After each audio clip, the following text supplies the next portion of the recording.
Our story begins at the gates of the free city of Landless. Inside the gatehouse, a carriage driver is stopped for a routine inspection. A young, fresh-faced guard waves the traveler through without a second thought. His partner remarks how busy the city has been since the old lord's passing. But the young guard suddenly freezes, a strange feeling washing over him. He turns to find a towering, pig-faced man looming over his shoulder. The soldier is struck silent, his mind struggling to process what he's seeing. A single, terrified word escapes his lips. Orc. The creature, easily over 2 meters tall, is clearly not here for the local cuisine. The guard's panic fixates on the absurd details, the strange skin, and the sunglasses. The creature calmly takes a drag from a thick, hand-rolled cigar. The guard's eyes trace the bulging veins on its impossibly thick arm. And then, the monster speaks, its voice a low and intelligent rumble. The young guard can only stare, his mind struggling to accept what's real. Its gaze, hidden behind dark glasses, feels like a physical weight. His partner and 2 other guards finally react, forming a defensive line. But the creature seems more annoyed than threatened by their pointed spears. Finding a sliver of courage, the young guard demands to know its purpose.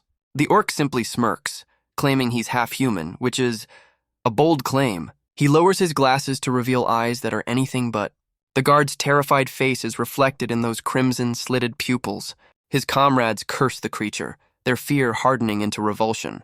The orc lets out a weary sigh, clearly unimpressed by the welcome party. He then casually tosses a mountain of paperwork right at the guards. Stunned, the guards confirm every single document is authentic. While they're busy, he casually relights his cigar with a magical spark. The young guard can only stammer, wondering what this creature truly is. He exhales a thick plume of smoke, his patience clearly wearing thin. He introduces himself with a name, Elpis, a registered adventurer. And he asks a simple question, is there any reason he can't enter their city? The young guard can only grit his teeth, his authority utterly shattered. His partner reluctantly concedes that Elpis's paperwork is flawless. He gives the adventurer a stern warning not to cause any trouble. With a dismissive wave, he orders the massive creature to move along. But Elpis just smirks, claiming his keen sense of smell knows all. He then brings up the monk-like man who passed through just before him. He advises the guards to investigate that traveler a little more closely. He reveals the man's amulet is hiding the distinct scent of narcotics. And just like that, the monster does a better job guarding the gate than the actual guards. As Elpis walks away, the guards are left stunned by his sharp perception. With his business at the gate concluded, Elpis strides into the city proper. He seems completely unfazed by the confrontation, ready for the next task. His destination is a familiar sight in any city, the Adventurers Guild. A tiny, cloaked companion observes that this particular guild includes a tavern. Without hesitation, he pushes open the heavy wooden doors. Elpis steps inside, his massive frame filling the doorway and silencing the room. His sharp eyes immediately begin to scan the guild's interior. The local adventurers are a motley crew, and none look particularly welcoming. He takes in their hostile stares, his expression hardening slightly. Others in the guild seem less hostile and more intimidated by his arrival. Unbothered, Elpis takes a long drag from his cigar, smoke curling around him. From a balcony above, 2 silent figures watch the scene unfold. He lets out a low growl, muttering that it's the same reaction in every city. He tells his companion that he's used to the cold, judgmental stares. Elpis finally reaches the counter, ready to get down to business. But the guild receptionist's eye is anything but human, with a slitted reptilian pupil.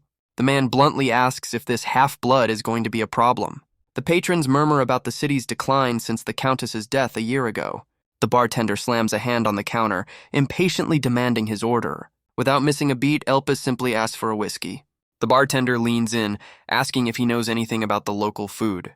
Elpis's face falls, his hopes for a familiar meal seemingly dashed. He settles for local spirits and whatever the kitchen can throw together.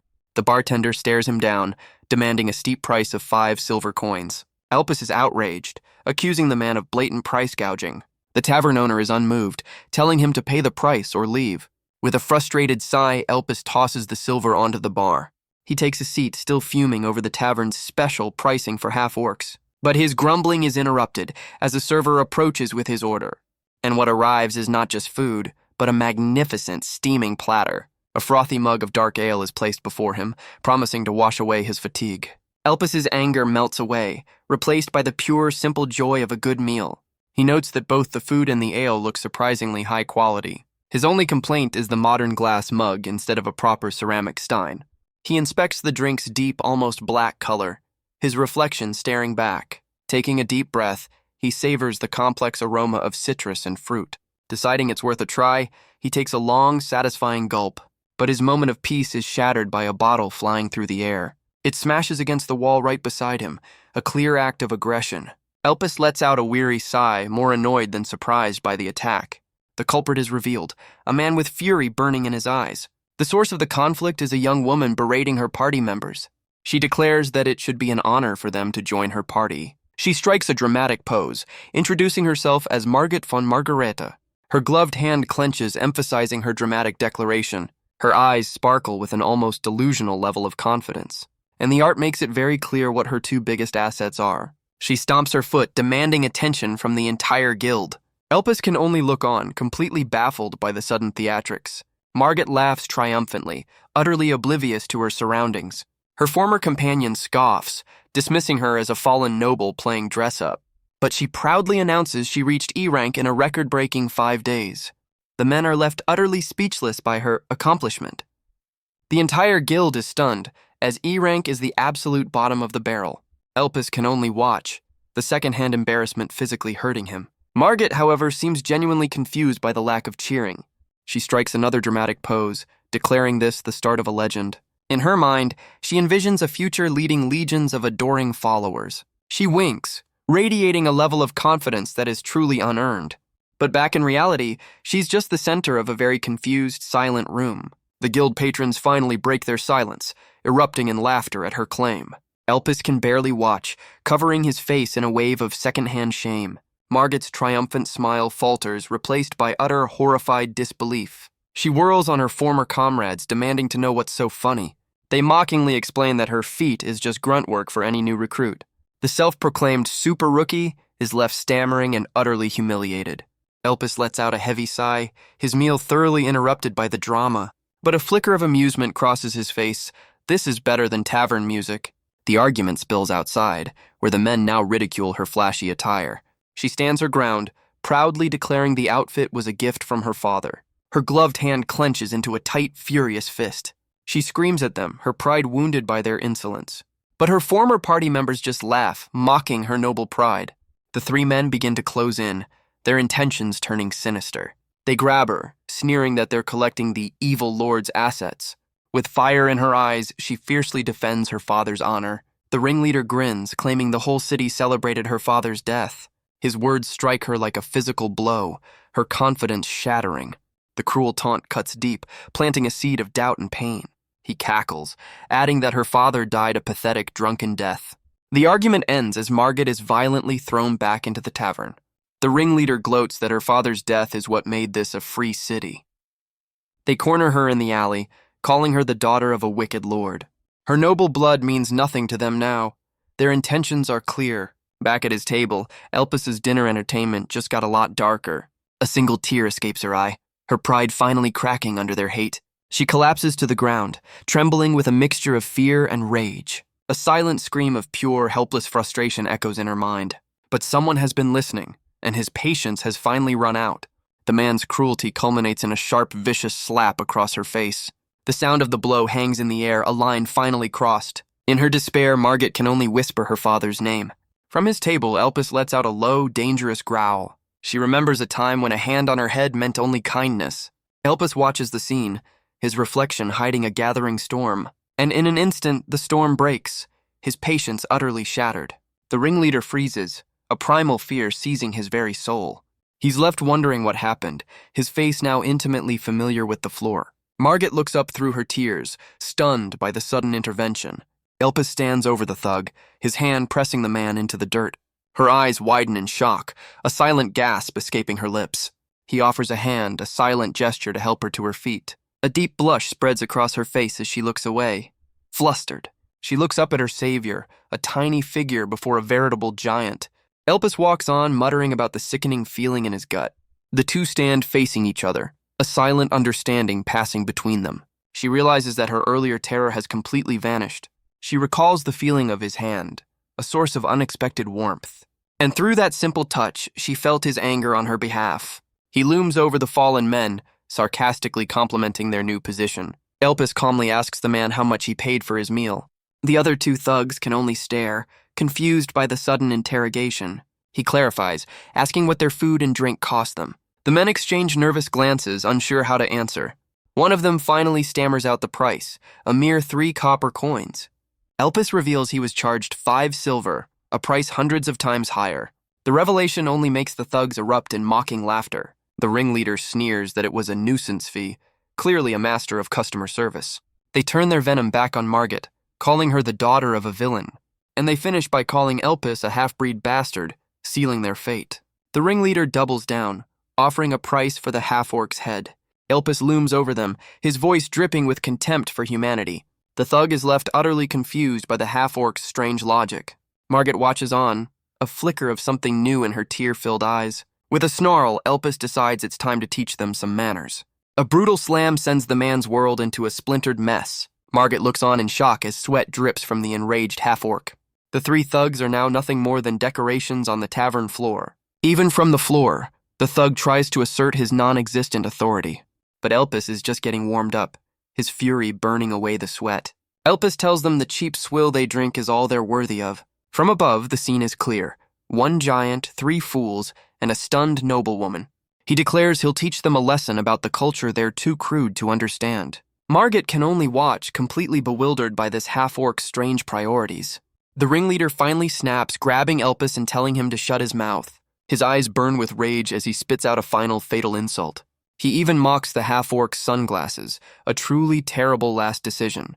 And Elpis responds with a punch that redefines the term overkill. The thug becomes a human cannonball, launched across the tavern floor. He smashes into the far wall, leaving a permanent impression on the masonry. The thug is launched with such force, he punches a new skylight in the tavern roof. Elpis calmly delivers a simple lesson. Never touch another man's face. He watches the thug become a star, complaining that the violence ruined his drink. Margaret is left utterly speechless, her jaw practically on the floor. But Elpis just turns away, grumbling about how he hates a woman's tears. She tries to get his attention, her voice barely a whisper. He drapes a coat over her shoulders, a surprisingly chivalrous gesture. She attempts to thank him, but he seems more concerned with his broken table. His eyes scan the floor, mourning the true victims of this brawl. His appetizers. As he picks up a piece of food, she asks if he's really going to eat that. Elpis simply states that it would be a waste of the cook's effort. His simple words seem to strike a chord with the young noblewoman. Through her tears, a genuine, heartfelt smile begins to form. Even his tiny companion seems pleased by this turn of events. Suddenly, the bartender returns with a fresh, steaming platter of food. He gruffly explains it's a thank you for taking out the trash. Elpis is left momentarily speechless by the unexpected kindness. The bartender adds that from now on, his price is only 2 silver. With the drama settled, Elpis can finally enjoy his hard-earned meal. Margaret, now seated with him, formally asks for her savior's name. His companion points out they already heard her name given her loud introduction.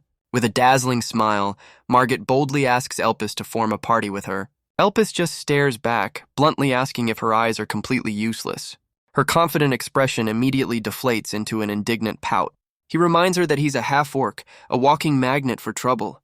But she waves it off, claiming she's used to a bad reputation herself. Elpis retorts that for him, being hated isn't a phase, it's a lifestyle. He tells her that, unlike him, she's a noble with a home to return to. His words seem to strike a nerve, her earlier bravado fading away. Her hand tightens into a fist, a silent sign of her inner turmoil. Her expression hardens, a flicker of defiance in her tear-stained eyes. She asks if he's searching for something, claiming she knows exactly what it is. With a confident smile, she names a specific rare brand of whiskey. Elpis is stunned into silence by her unexpected and accurate guess. The story then shifts, revealing a young noble facing a terrible prophecy. A letter from the future details a life of utter humiliation and failure. The recipient, a young boy, is told there are no second chances for him. He stares at the letter, a message from the man he is doomed to become. The grim future is laid bare, defeat, disownment, and a broken engagement. An attendant rushes in, calling out the boy's name in a panic. Herbert! The young boy, Herbert, can only stare, his mind reeling from the prophecy. His shock gives way to a flustered, nervous sweat as the reality sets in. His attendant tries to reassure him, suggesting the letter might be a cruel joke. But Herbert clutches the parchment, his turmoil written all over his face. He curses his inability to hide his feelings, knowing his father will notice. He examines the letter again, noting the strange script is not his own. There's no seal, no signature, nothing to identify the mysterious sender. The attendant then reveals the letter arrived via a swirling vortex of dark magic. A new message appears on the scroll, offering a delayed introduction. The sender reveals himself. He is Herbert, 20 years in the future. The attendant realizes the impossible. This is the work of time-space magic, a legendary power once used by ancient sages to seal away the Demon King himself. Its fabled abilities, like teleportation and time travel, are now considered myths. Herbert clutches the letter, the impossible weight of its message crushing him. He wonders if it's a cruel joke, but the evidence is too strong to ignore. The letter is real, and its implications are world-shattering for the young boy. A stunning conclusion begins to form in his mind, swallowing his fear. If his future self sent this, it means he has the talent for time-space magic. The despair from the prophecy begins to recede, replaced by a flicker of hope, and for the first time, a small, determined smile touches his lips. He clutches the letter, a wide, almost manic grin spreading across his face. Herbert erupts into triumphant laughter, his attendant watching with growing concern. The words time-space magic echo in his mind, a key to a new destiny. He realizes that with this legendary power, he can rewrite his own grim future. His small hand clenches into a fist, feeling the weight of this new potential. A determined smirk forms as he vows to make everyone acknowledge his strength. But just as quickly, a foot stomps down on the prophetic letter. His future self's words mock him, asking if he expected praise for his new power. The harsh reality of the message sends a jolt of shock through the young boy. He collapses, the letter questioning if he truly has the will to change his fate. The letter explains there are no second chances, not because he can't, but because he won't. His future self lays out the brutal truth. His failures weren't bad luck. They were the direct result of his own flawed character. A single damning accusation hangs in the air. His very nature is rotten. The words tremble in his hands, a verdict from a future he created. The accusation hits him like a physical blow, and he erupts in furious denial. He stomps his foot, rejecting the very idea that he is the problem. His attendant can only watch, calling his name with growing concern. The young noble screams that no one has ever dared to say such a thing to him. But the seed of doubt has been planted, and it's already taking root. He collapses to his knees, the harsh truth finally sinking in. He realizes no one ever corrected him because he was the heir to a ducal house. The prophetic letter lies crumpled on the floor, a testament to his shattered pride. But he can't look away, forced to pick up the pieces of his broken future. The letter's next line is a gut punch. He has no charm as a human being. Visions of his future failures flash before his eyes, a life of humiliation. He sees the cold, disapproving stares of the very people who once praised him. And he sees the documents that will seal his fate, stained with his own tears. The letter warns that the bill for his arrogance is coming due very soon. His denial finally breaks and he screams that he already knows it's all true. His attendant can only watch, admitting he'd pretended not to see the boy's flaws. Herbert screams that he's always managed to get by on his name alone until now. In the cold rain, the young noble's world comes crashing down around him. The letter details every failure: disownment, a lost duel, a broken engagement.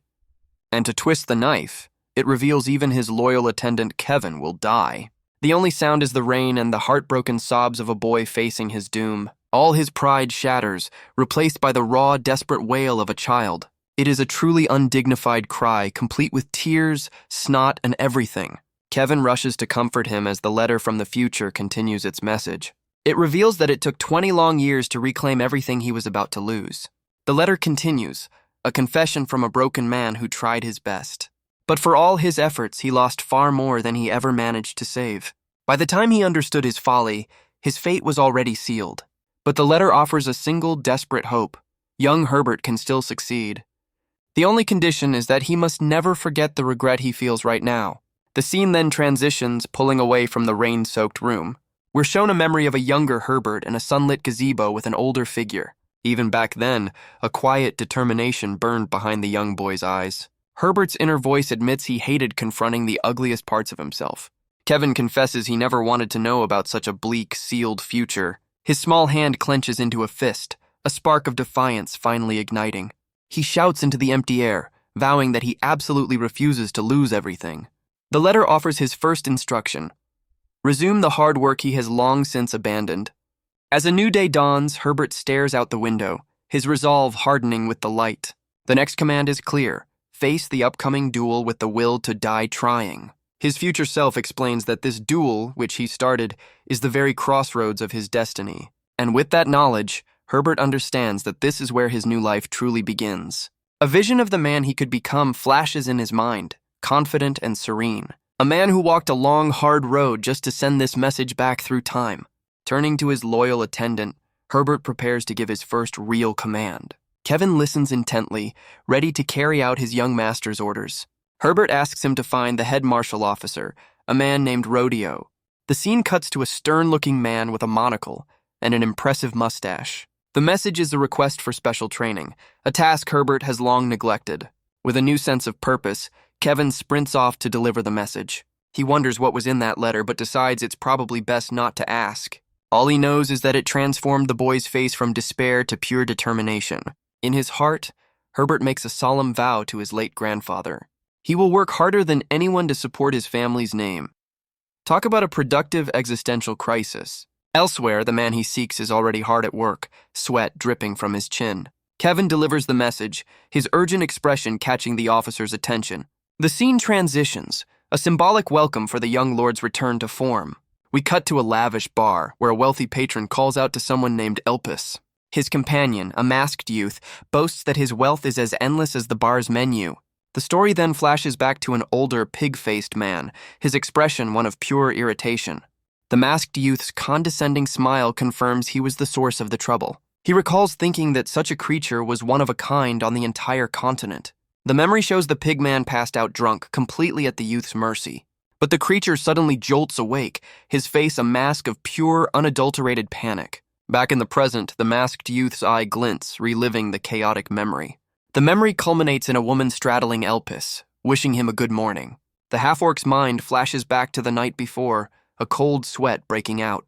He recalls a drinking contest where his tiny companion somehow outlasted him. The woman from his bed smirks, declaring that last night's victory was hers. His hand clenches the sheets, the memory of his defeat still stinging. His mind reels, struggling to piece together the events of the night.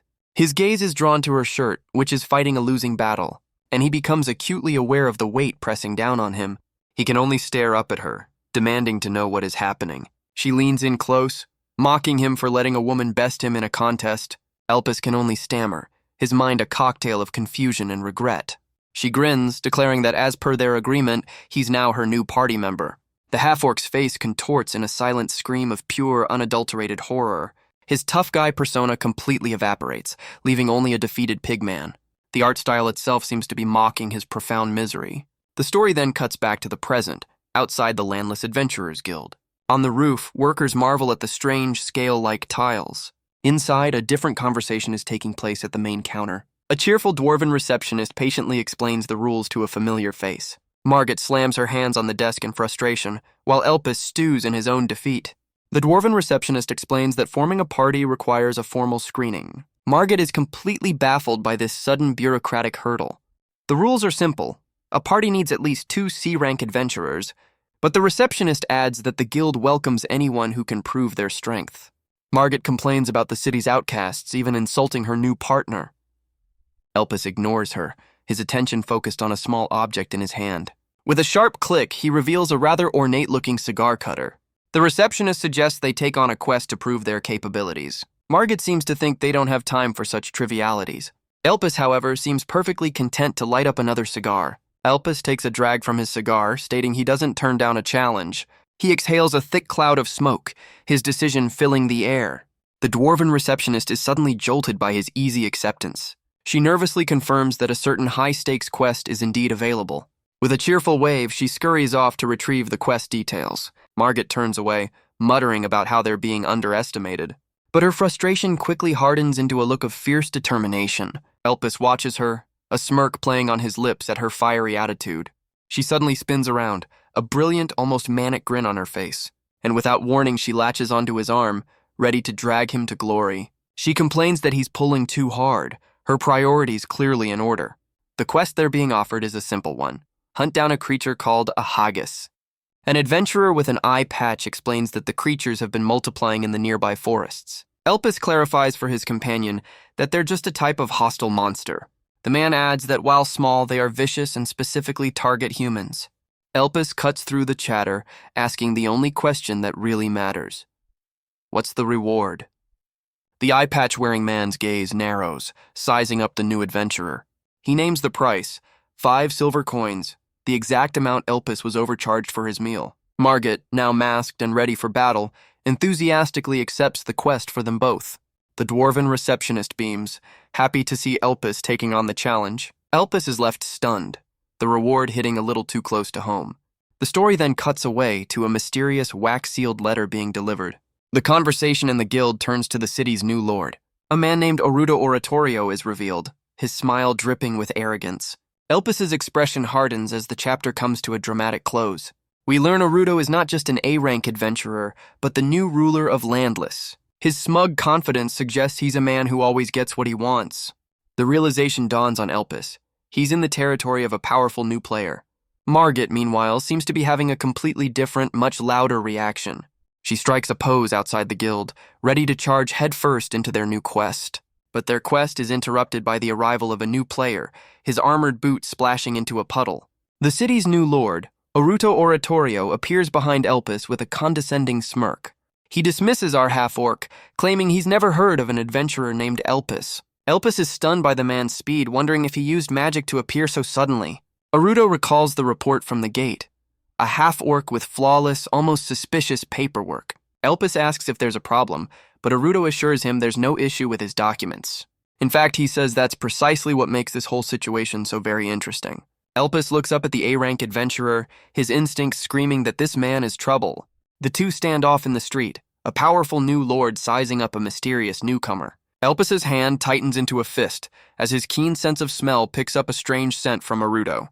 Aruto continues his condescending speech, asking who Elpis is supposed to be. He then offers the half-orc a sealed letter, leaving the choice to open it. With a smug grin, he adds that he'd really prefer if Elpis read it later. He then turns to Margaret, casually revealing that she is his fiancée. The scene then shifts, taking us deep into the woods where their quest awaits. Perched in the trees, Margaret whispers that she has finally found her target. She looks down, getting her first glimpse of the creature known as a hagus. The monsters are revealed to be vicious, badger-like beasts with glowing eyes. The pack attacks in unison, launching a volley of projectiles from the shadows. But Margaret is already in motion, charging forward with her shield deflecting the assault.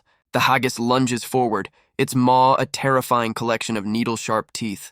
But Margaret meets its charge head-on, bracing for the brutal impact. She becomes a whirlwind of steel, deflecting every projectile with practiced ease. A flicker of strain crosses her face, but her focus remains unbroken. She plants her feet, digging into the forest floor for a solid stance. Another beast charges from the side, a blur of fur and fury. It's met with a powerful shield bash that sends it reeling backward. She flows into her next attack, a spinning kick that sends another monster flying. Even as she lands, her shield is already up, deflecting another surprise attack. Standing over the fallen creature, she declares this is the end of the line for them. The final beast is dispatched as Elpis watches from the sidelines, but a closer look reveals a flicker of genuine surprise in his eyes.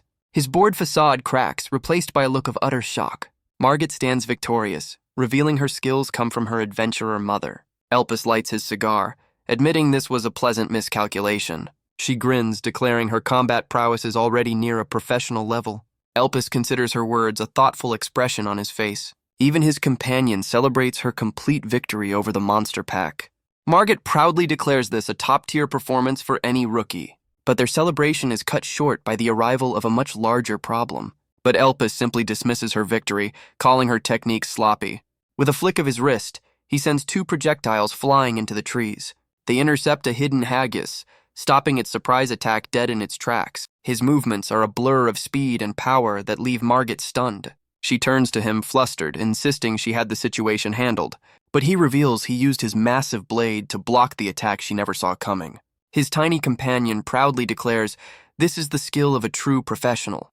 Elpis wonders how, with this level of skill, he's still only considered a C rank. The thought makes Margaret ponder the terrifying power of an A rank like Aruto. His companion, however, is just happy to celebrate their top-class victory. The forest stands silent after the brief, violent battle. With the quest complete, they move to a nearby river to process their kill. Elpis pulls out a small, sharp blade, ready for the less glamorous part of the job. He begins to expertly harvest the valuable materials from the fallen hagus. Elpis explains the creature's uses, from its valuable pelt to its antidote-rich blood. Margaret proudly states she learned to make antidotes with herbs and alcohol. But Elpis notes that for a fast-acting potion, you need dangerously strong spirits. He grimaces, muttering that strong drink is the worst thing to swallow. The thought triggers a sudden painful memory, and he clutches his head. He recalls the thug's cruel words about Margaret's father dying a drunkard's death. The memory hits him hard, a cold sweat breaking out on his brow.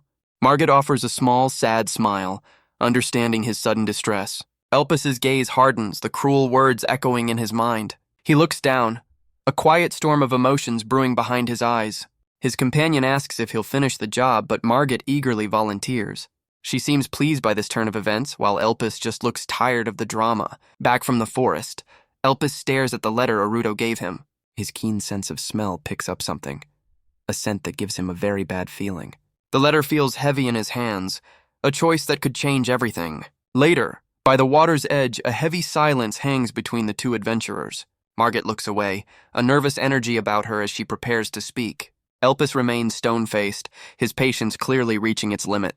He finally speaks, guessing at the painful truth she's about to reveal. Margaret confirms that her father's cellar never held the whiskey he seeks. Elpis cuts her off, coldly stating that he already knew that. His harsh words hang in the heavy silence between them. His frustration finally boils over, shouting that he understands the situation. But his anger is answered by a flash of steel flying through the air. The dagger slams into a tree, inches from his face, a shocking message. And just like that, the half-orc's hardened exterior finally shatters. Elpis reveals he's known since they left the city that Margaret was being followed. He explains he moved them away from the ambush point and the dagger was just a bonus. He brings the blade closer, its tip humming with a strange energy. He identifies the substance on the blade, a potent poison, not the work of some common thug. Margaret, however, seems completely oblivious, proudly showing off her butchering skills. His tiny companion complains that this picnic has become far too exciting for its tastes. As they walk, the reality of the situation hangs in the air. Margaret is a marked woman. Elpis decides he's not one to wait for an attack. They're going on the offensive. The unlikely duo, Elpis and Margaret, now have a new, unseen enemy to deal with. Margaret points ahead, suggesting they rest at an adventurer campsite after gathering firewood. Margaret looks panicked, asking if he's really going to leave her alone. Elpis lets out a weary sigh, confirming he's not abandoning her. Her fear melts away, replaced by a wave of tearful relief. He grumbles that she has a real talent for getting on his nerves, but his words are a cover for a new dangerous plan taking shape. With a grim look, Elpis prepares to set his trap. He decides they'll split up, using Margaret as bait to draw out their pursuers. His plan is simple. If the assassin is reckless, he'll take them out directly. But if their enemy is cautious, they'll regroup and take the long way home. Either way, he's confident he can track them by scent and finish the job. Elpis stands his ground as the forest itself seems to come alive with hostile energy. He notes the sudden spike in killing intent, directed right at him. The ground trembles and vines lash out, a clear sign the trap has been sprung. And in that moment, Elpis understands their enemy's true goal. The assassin wasn't targeting Margaret, the vulnerable noblewoman. With a volley of projectiles screaming towards him, he realizes he was the target all along. But he meets the assault with a blur of motion, his massive blade a shield of steel. The ricocheting projectiles slam into the earth around him, their magic spent. Elpis smirks, recognizing the long-range magic as a textbook move against orcs. From the shadows, a hidden eye twitches, its owner clearly surprised by his survival. The assassin finally reveals themselves, a being of pure shadow and malice. Elpis glares back, completely unimpressed by the dramatic entrance. The cloaked figure seems surprised by the sheer size of its target. Dark energy swirls around the assassin, a sign of potent, dangerous magic. But Elpis notes their height is roughly the same as his own. And more importantly, his keen sense of smell picks up a familiar scent. He braces himself, ready to close the distance and end this fight quickly. Reaching into his coat, he retrieves a small hidden weapon. It's the poisoned dagger from before, a perfect tool for a little payback. With a vicious grin, he launches the blade right back at its owner.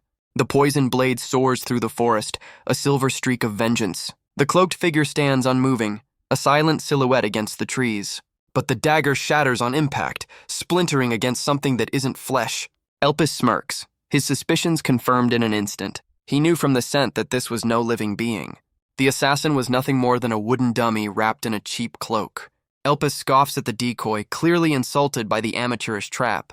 But the real attack begins. As magical projectiles rain down from all sides, he becomes a blur of motion, his blade deflecting the volley with contemptuous ease. And from the shadows, the true assassin finally closes in for the kill. The hidden assassin is left stunned, their plan clearly not going as expected. They can't believe their magic was shattered by sheer brute strength alone. Their mana is draining fast, forcing them to consider a recovery potion. Any normal orc would have fallen by now, but Elpis is something else entirely. Elpis realizes this is no ordinary mage. Their ability to hide is far too skilled. The assassin unleashes a new attack, a storm of ricocheting crystal shards. The real threat appears right beside him, a woman in a maid's uniform, because of course it is. The sudden proximity of the attack catches even the half-orc off guard. He grits his teeth as the force of the blow finally connects. A spray of dark blood hits the forest floor, a sign that someone has been wounded. The maid assassin explodes from the shadows in a flurry of acrobatic violence. Her face contorts with rage as she demands the pig return her young mistress. Elpis spits blood, realizing he's facing a rare form of shadow-based magic. The attack came from within his own shadow, a perfect and deadly ambush. Wiping his chin, he grudgingly admits it's been a while since he was hit so cleanly. But her only reply is a venomous insult, calling him a half-blood abomination. The force of the blow sends Elpis to one knee, the battle suddenly turning against him.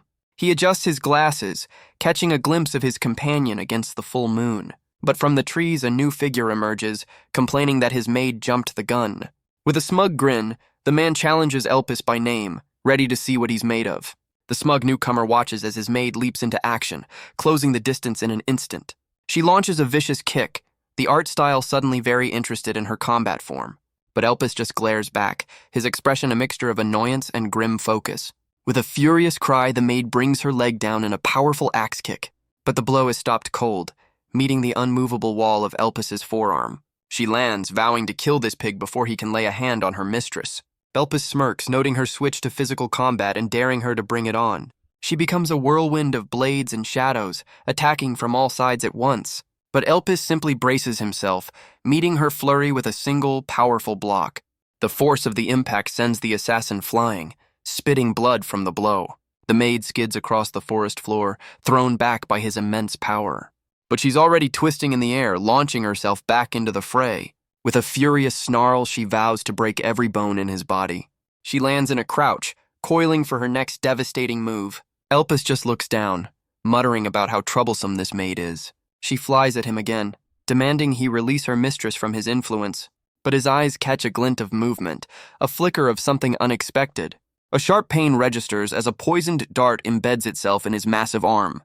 He glances down at the projectile, a small but deadly-looking needle. The realization hits him. It's a poisoned blade, and it's already in his system. The maid lands in a crouch, declaring she's created the opening she needs. From the shadows, she produces a strange rifle-like weapon. With a short chant, she begins to load the magical firearm. It's a glass magic catalyst, a high-tech solution for a low-tech problem. Her bloodied hand grips the weapon, her resolve completely unshaken. Magical runes swirl as she charges the device with immense power. With her preparations complete, she takes aim, shield at the ready. Her eyes burn with fury as she unleashes her shattering bullet. From his perch, the smug newcomer watches the forest erupt in a massive explosion. A flicker of surprise crosses his face. He admits Elpis is tougher than he looks. The assassin is revealed, now Nahatgal, a former thief turned loyal maid. Her master taunts Elpis, claiming his B-rank power is nothing special.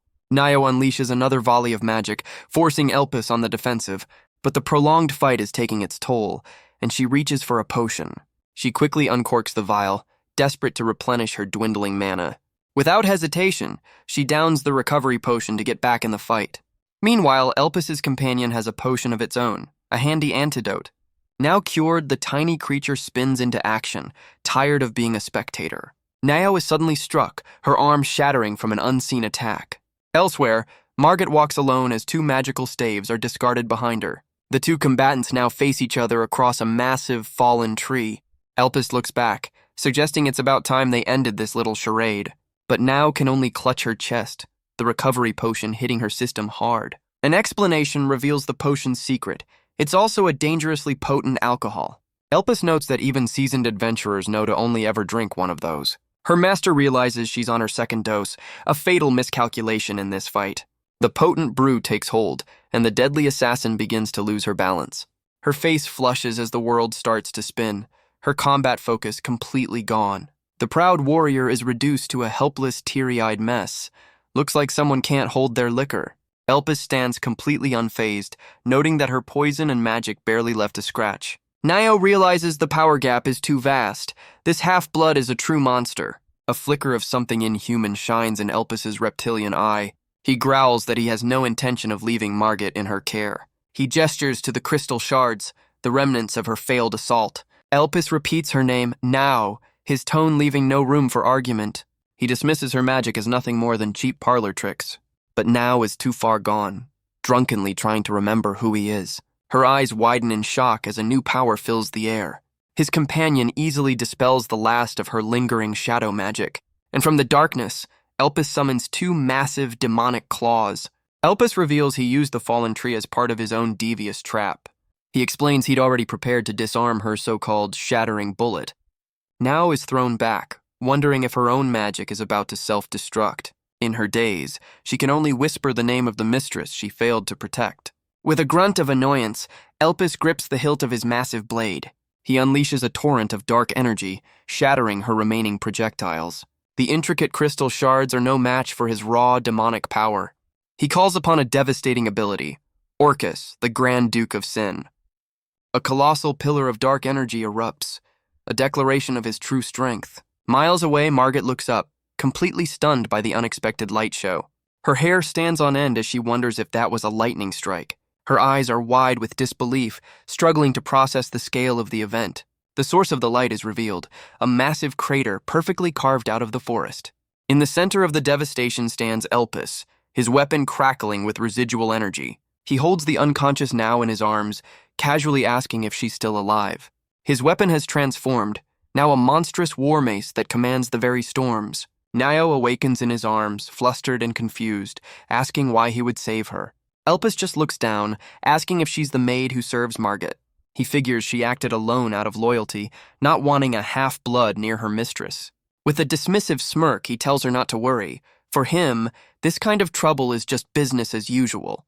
Nio is left completely flustered, a deep blush spreading across her face. Her expression shifts to one of shame and confusion, her pride utterly shattered.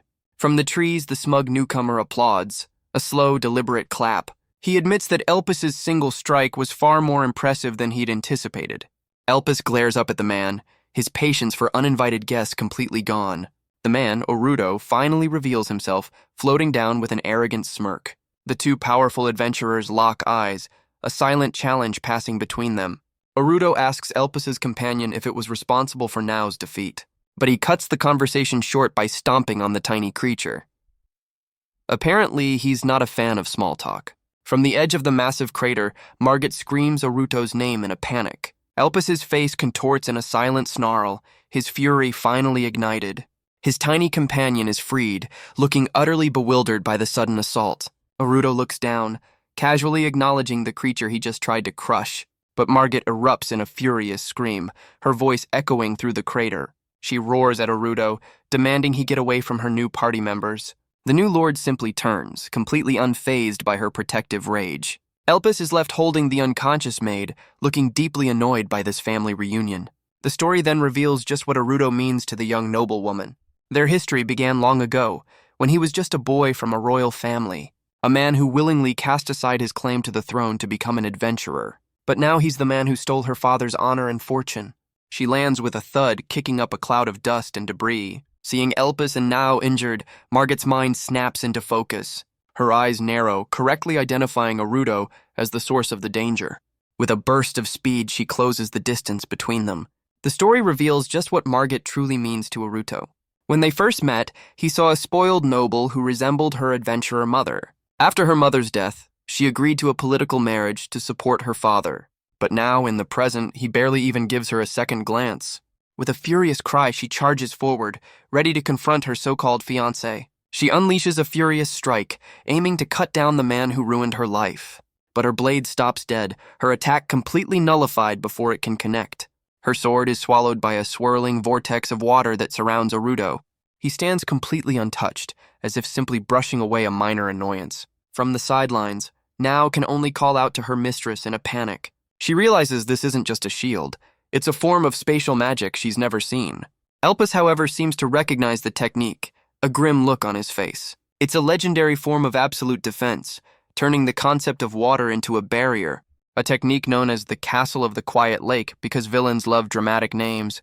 This is an ultimate art, a level of magic even elven masters deem impossible for adventurers. Margaret stands her ground, facing down the two powerful men in the crater. But she knows the truth. The gap in power between her and Aruto is just too vast. Aruto watches her, his expression one of complete, unbothered confidence. Elpis explains the terrifying nature of his magic, a defense made of literal tons of water. Aruto's eyes gleam with the arrogance of a man who has never known defeat. He turns his attention to Elpis, asking if the half-orc has what it takes to break his shield. He even taunts him, suggesting that his earlier lightning strike might just do the trick. The two men lock eyes, the tension between them thick enough to cut with a blade. But Elpis offers a baffling response, admitting he doesn't actually hate the man. The smug lord is left completely speechless, his condescending smirk finally wiped from his face. Aruto's eye narrows, intrigued by the half-orc's bizarre choice of words. Elpis's gaze is just as intense, admitting he's never met anyone quite like Aruto. He clarifies that while they may be rivals, he doesn't see the new lord as an enemy. The smug lord just smirks, clearly enjoying this strange verbal dance. But Elpis cuts him off, insisting his words are not sarcasm but a simple truth. Aruto turns away, declaring that for now, Elpis is simply Margaret's adversary. The new lord seems completely baffled by the half-orc's strange logic. But Elpis's eyes flash with anger, warning Aruto not to underestimate their leader. That single comment is enough to shatter Aruto's calm, and he explodes into motion. He unleashes a devastating strike, the force of the blow shaking the very air. The blow connects, sending Margaret flying back across the crater floor. Aruto's expression is cold, a flicker of annoyance in his eyes. Margaret's world spins, the force of the blow rattling her to her very core. But she roars back, declaring she's an adventurer who will one day surpass him. With a furious cry, she charges back into the fray, refusing to back down. Elpis watches on, his expression unreadable but clearly intrigued by her fire. Nio erupts in a cheer, realizing her mistress just broke through his absolute defense. Aruto is stunned as the narration explains the world's 3 types of magic. The first is general magic, the classic 4 elements channeled through glass. The second is unique magic, an innate power that can't be learned or taught. This power is wielded as naturally as breathing, requiring no chance or catalysts. And the third type is magic tools, items imbued with power, like Elpis's monstrous weapon. The battlefield is set, with Margaret charging headfirst into the fray. Aruto's confident expression shatters, a flicker of disbelief in his eyes. Elpis realizes the truth. The absolute defense requires absolute focus. And by drawing Aruto's attention, he created a sliver of an opening for Margaret. Aruto's gaze softens, admitting it's been a long time since he's seen that fire in her. But his moment of reflection is cut short as Margaret's attack connects. Suddenly, a masked figure intercepts her, catching the exhausted noblewoman. The newcomer's eye glares at Aruto, declaring she won't forgive him for hurting her friends. Looks like the party just got a little bigger. The newcomer's eye narrows, a bead of sweat tracing their temple. Aruto scoffs from a distance, claiming that such a weak attack is hardly a threat. The masked warrior intercepts Aruto, moving with a speed that defies their size. The crater becomes a battlefield as the newcomer engages the A-rank adventurer directly.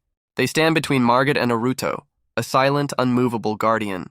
The warrior turns back, their gaze falling on the wounded Elpis. The mask comes off, revealing a young woman who asks if Margaret is all right. But her concern quickly hardens into defiance, declaring this is nothing she can't handle. She now stands beside Margaret, ready to face down the new Lord of Landless. Elpis watches with a weary smirk, admitting she might be overdoing it just a little. Elpis is surprised at himself, wondering why he's taking up arms for others. But as he glares ahead, he admits that this feeling isn't entirely unwelcome. Aruto mocks the masked newcomer, sarcastically commenting on her loyalty. A crack spiders across her mask, a sign of the immense pressure she's under. The mask shatters completely, revealing a horned woman with a stunned expression. Tears well in her eyes as she asks him not to comment on her height. But Margaret recognizes her, shouting out the name of her unique eyes, Mazari. The narration reveals she's a half-dwarf, which explains her unusual stature. The half-dwarf warrior notes that another adventurer shares her unique eyes, and with a gesture, she prepares to unleash her own formidable power. The narration reveals the name of Elpis' weapon, Orcus, the Grand Duke of Sin, and Mazzari wields its counterpart, Gueria, the Executioner Princess. The two warriors face off, their legendary weapons ready for a true test of strength. Elpis can't believe it, wondering if this half-dwarf really wants to pick a fight with him. But Mazzari's gaze is just as cold, clearly not a fan of lecturing pigs. With a roar, they unleash the full power of their ancestral magic tools. A storm of lightning and darkness collides, shaking the very foundations of the crater. Nayo shields Margaret from the blast, calling out her mistress's name in a panic. The maid can only stare in awe, completely stunned by the incredible power on display. Margaret is left speechless, her eyes wide with the realization of what her new allies can do. But Aruto stands between them, casually holding the two forces at bay. The three powerhouses are locked in a tense stalemate across the crater floor. Aruto smirks at Elpis, claiming his own party members are just too fond of him. The half-dwarf warrior snaps at her leader, insisting that Elpis is more than capable. But Aruto's gaze hardens, his slitted pupil a silent command to stand down. Elpis' own eye narrows, questioning if this man is truly serious.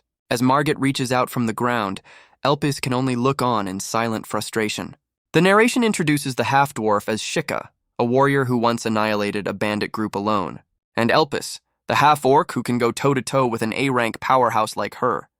Looks like our boy is moving up in the world. Margaret looks on, her expression hardening with a new unspoken resolve. Margaret's eyes widen, realizing she's surrounded by absolute monsters. Aruto mockingly notes how her companions seem to adore their new leader. Her fury boils over as she screams his name, her patience finally gone. The narration confirms this wasn't a fluke. She's reached a new height of power. Aruto's gaze remains steady, a flicker of something unreadable in his eyes. Margaret declares the age of helpless princesses is over. She'll stand as an equal. Elpis can only stare, admitting that she's already proving her point. The three powerhouses stand across the crater, a silent challenge in the air. He glances back at Margaret, who meets his gaze with unwavering resolve. And for a moment, the hardened half-orc is left completely speechless. She roars that he was the one who called her a comrade, who acknowledged her strength. And for the first time, she calls him by his name, a question in her voice. Aruto places a hand on Elpis' shoulder, telling him not to get too worked up. He then reminds Elpis of the letter he was given before leaving the city.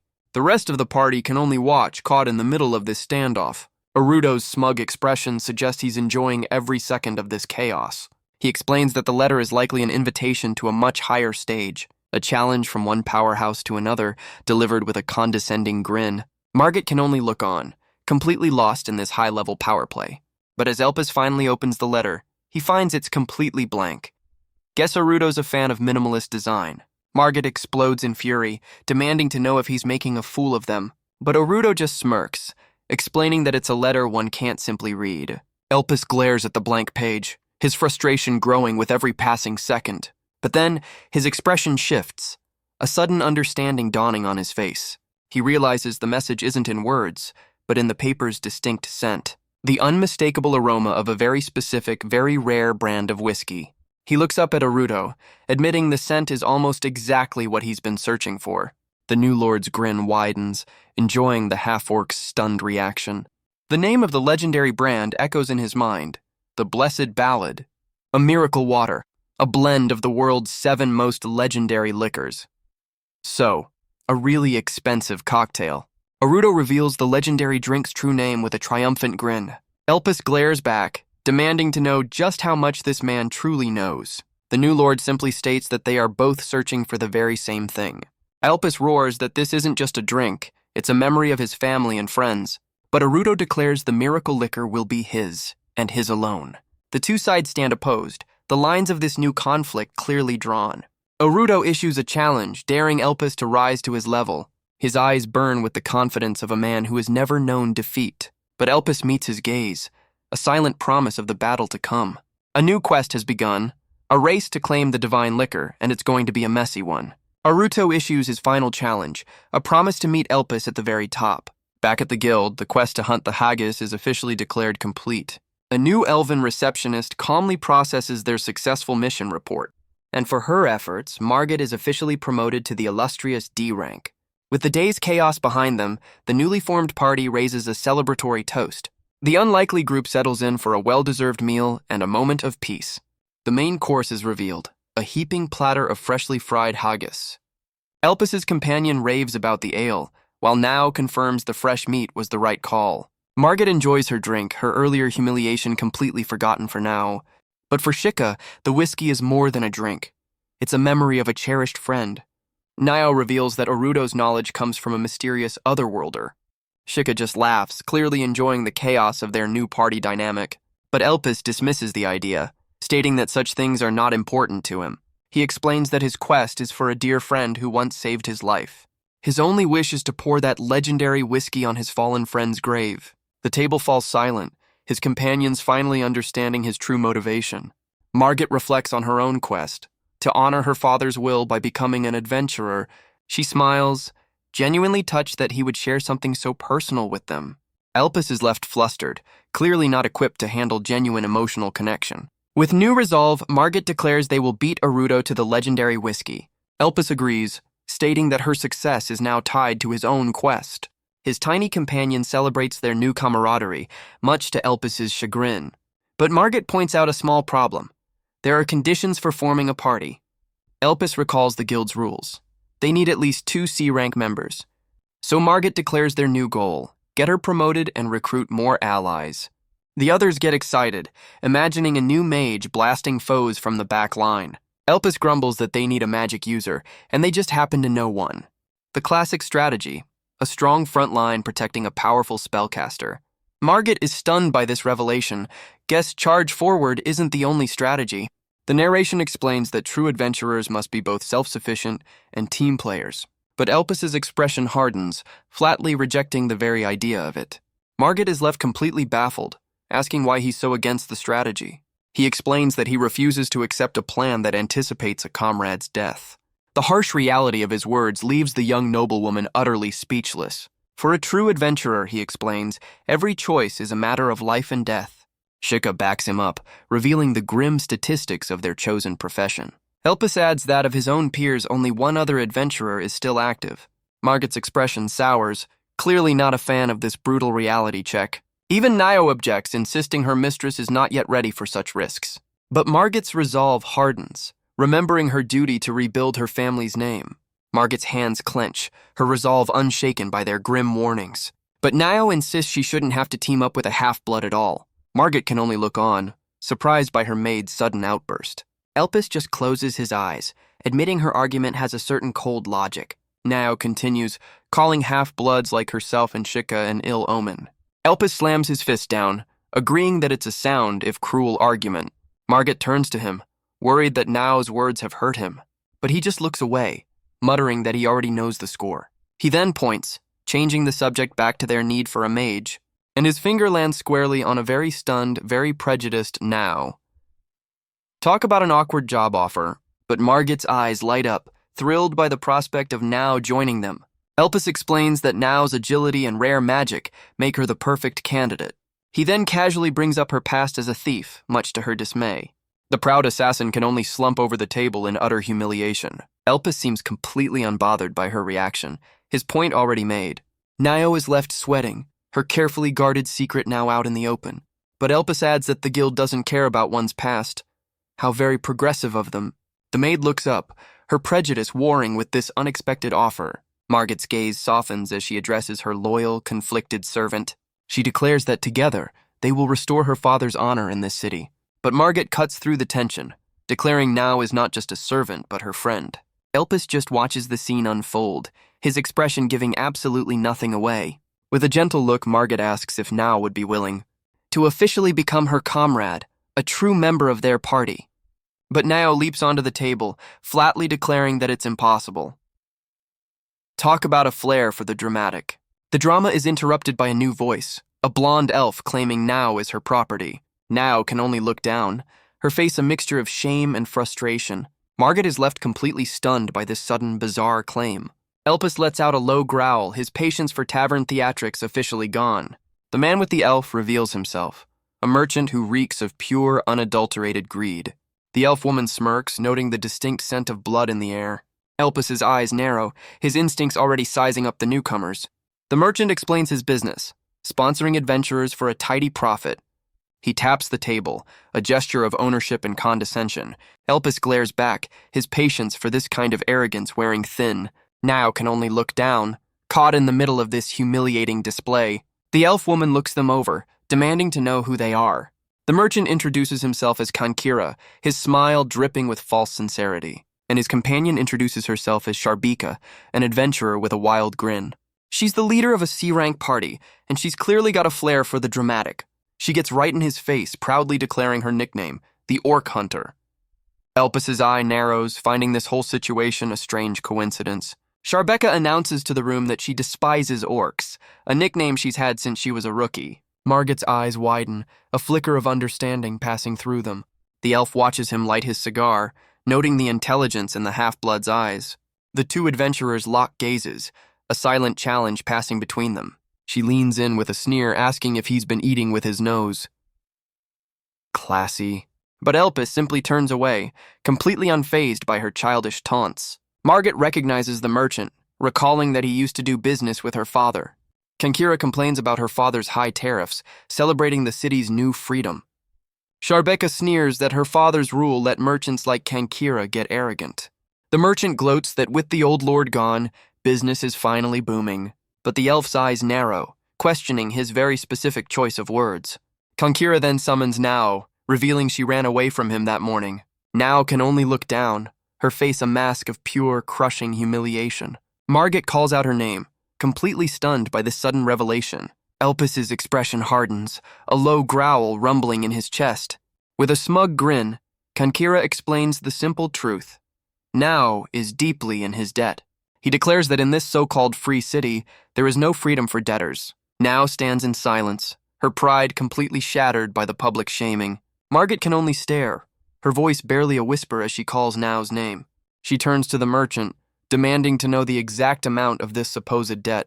Kankira's smug grin widens as he reveals the price, a staggering 10 gold coins. The number hits Margaret like a physical blow, her mind struggling to process the sum. A helpful chart explains that this is an absolutely life-ruining amount of money. So, not your average bar tab. Sharbeka scoffs, noting that this isn't the kind of debt one racks up on a whim. Nao looks down, her own mind reeling, unable to understand how this happened. As the merchant's party looms over her, Margaret reaches out in a panic. She demands an explanation, asking what could possibly cost so much. But Nao just hangs her head in shame, whispering that she cannot say. Nao cuts through the sentiment, declaring she is neither a friend nor a comrade. Sharbeka and Kankira watch with smug satisfaction as Nao is led away. Margaret screams her name, begging her loyal maid to wait, but Nao just shouts back, telling her mistress to stay away. Margaret can only watch, her eyes filling with tears of confusion. Through her own tears, Nao begs her not to follow. The merchant and his elf companion seem to be enjoying the drama a little too much. The young noblewoman is left completely stunned by the betrayal. She demands to know why, insisting her father gave Nao a generous severance. Elpis' companion recalls its own past, remembering the sting of being called a monster.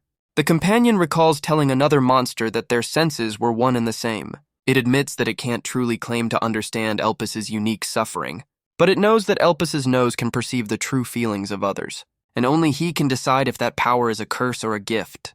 Back in the present, the party looks on as their new enemies loom large. Elpis' expression darkens, muttering that he doesn't like this one bit. He can sense the deep, genuine bond between Margaret and her loyal maid, and he can smell the merchant's vile methods, twisting that bond for profit. His reptilian eye narrows, his disgust hardening into cold, calculated fury. But Sharbeka just laughs, a chilling, bloodthirsty sound that fills the tavern. Elpis' eye narrows, the foul scent of this injustice finally pushing him over the edge. Sharbeka sneers that her title as Orc Hunter means she won't tolerate a half-blood's arrogance. She declares that in this moment, both the monster and the noblewoman are finished. The rest of the guild watches, content to see the outcast get put in their place. Sharbeka's eye glints, relishing her self-appointed role as the hunter of villains. But Elpis just places a hand on Margaret's shoulder, suggesting they find a new venue. The elf scoffs, calling him heartless for not fighting for his so-called comrade. Margaret's face contorts in a silent snarl, her fury reaching its boiling point. Sharbeka leans in close, her taunts turning into a low, menacing whisper. and from the back, now can only watch, a silent prisoner in her own drama. But Elpis just looks on, vowing that he will absolutely save her.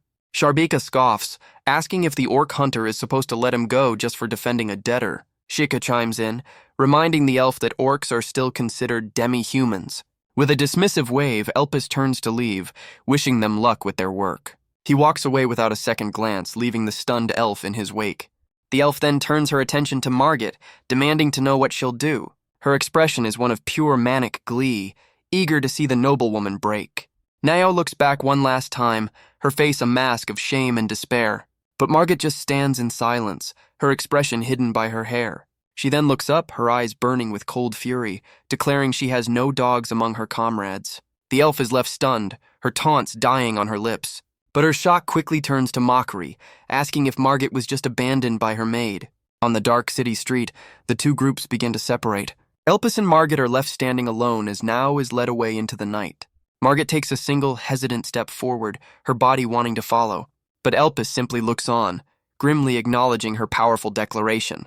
Through her tears, Margaret admits this kind of cruelty is just like the backstabbing of high society. Elpis realizes this was all a setup, a challenge meant to force him into a villain's role. She confesses that until this moment, she didn't know where to direct her own anger. And with that realization, her hand clenches into a tight, determined fist. Elpis tells Margaret that she's just as devoted to Nao as the maid is to her. He explains that he knows this because of her scent, a truth she can't hide.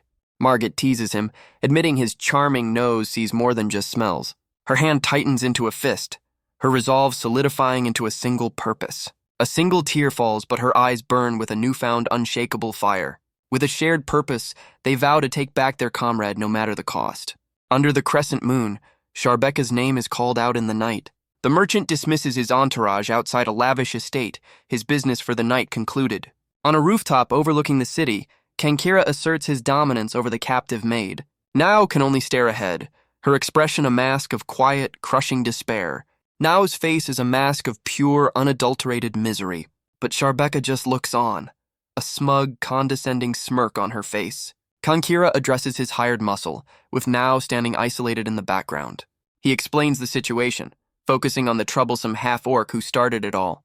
The elf warns him not to get ahead of himself, questioning if he can handle the fallout.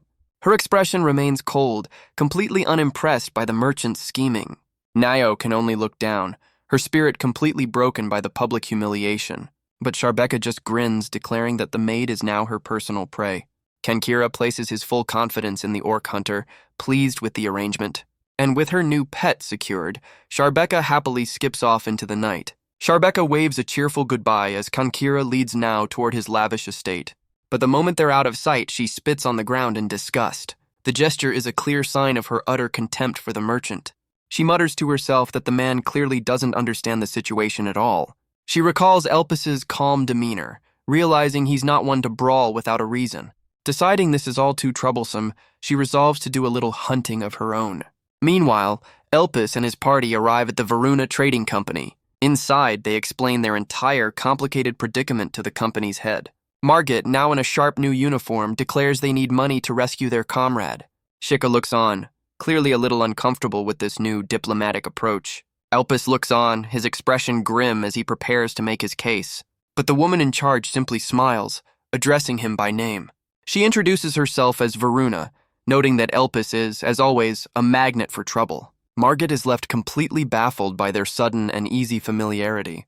Elpis apologizes for being a day late and for the unreasonable request he's about to make. Shika just scoffs, clearly not a fan of these formal business meetings. Margaret realizes he's brought them to one of his personal business contacts.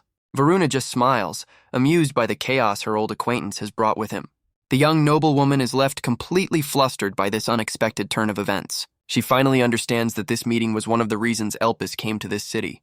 Varuna explains the inseparable bond between merchants and adventurers. She lays out the harsh economics of their profession, a constant cycle of expenses. Merchants provide the coin, and adventurers provide the steel to protect it. This, she declares, is the very essence of their new free city. Margaret listens, the weight of this new reality sinking in.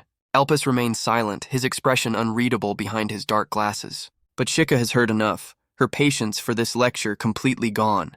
She stomps her foot, demanding they cut to the chase and get to the point. Margaret is left completely stunned by her comrade's sudden outburst. Varuna, however, just takes a calm sip of her tea, completely unbothered by the drama. Shika explodes, spitting insults about his half-blood heritage. She gets right in his face, accusing him of being a penniless freeloader. Elpis is completely taken aback by her sudden, aggressive outburst. Margaret can only watch, wondering what just set her off. But Shika's anger suddenly deflates, slumping over in defeat. She tells them to shut up, her rage collapsing into frustrated tears. Margaret looks on, realizing this is all because Shika is talking to Elpis. Varuna tells the young noblewoman to learn from the half-orc's example. Looks like class is in session. The merchant watches the scene with a calm, knowing gaze. Shika declares that as a D rank, she can't even protect one comrade, calling it a disgrace. She gets right in Elpis's face, her frustration finally boiling over. Margaret is left completely lost, unsure what just triggered this explosion. Varuna, however, seems to be enjoying the show, a knowing look in her eyes. Elpis calmly asks if she's still holding a grudge over losing a duel to him. Shika roars back, furious that he'd bring up a fight from years ago. He then twists the knife, asking if this is about him rejecting her party invitation. She screams that he's digging up ancient history, her face a mask of pure rage. Margaret can only stare, her jaw on the floor as this old drama comes to light. Varuna's smile widens, clearly entertained by this very personal business meeting. The entire party is now caught in the middle of this very awkward reunion. Varuna reveals that Elpis and Shika were once fellow adventurers from the same cohort. She takes a sip of tea, recalling that it's been 3 years since she first met Elpis. Margaret is left completely bewildered, asking just who these people really are. Varuna explains that while she and Kankira are both merchants, she despises his methods. Through her tears, Margaret insists that she doesn't see them as the same at all. Elpis can only look on, clearly uncomfortable with being the center of this drama. Varuna just smiles, admitting that Margaret is a rather interesting young woman. She explains that forcing someone's hand is like spreading poison through the city. But what Margaret is attempting to do, she declares, is to fight poison with poison. The young noblewoman is left completely stunned by this harsh assessment. Elpis's expression hardens, a silent declaration of his resolve. Margaret meets that resolve with her own unwavering conviction, a conviction that borders on pure, unadulterated madness. Varuna lays out the terms. They must prove they're worth her investment. She calls them nothing more than moldy trophies, relics of a forgotten time. The harsh words seem to land, leaving Margaret in silent contemplation. Even Elpis is taken aback by the merchant's brutal honesty. Varuna warns him not to coddle the young noblewoman.